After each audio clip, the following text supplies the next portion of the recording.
in sort of the 12-step fellowship philosophy and the language of that recovery community. They talk about people can get arrested, they can go to jail, they can lose their homes, you can take their kids away, you can pray over them, you can threaten them, you can beat them, you can abandon them, but they won't stop using until they want to stop using. And people generally stop using because the pain of staying the same becomes greater than the fear of changing. And so when they get to that spiritual bottom, like I said, that crisis of that sort of critical crisis, a spiritual crisis, they decide to change.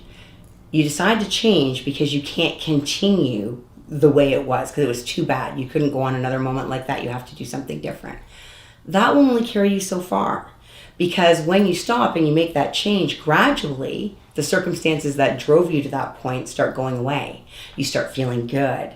You start coming back into yourself. You start having some success. You start getting spiritually developed. You start building real relationships. You start being your authentic self. Life gets good. And the fear of going back is no longer going to motivate you. What you have to be motivated by is getting more out of life, like more of the good things, right? If the only way that I can motivate you is the threat of something bad happening to you, what's the payoff? It's like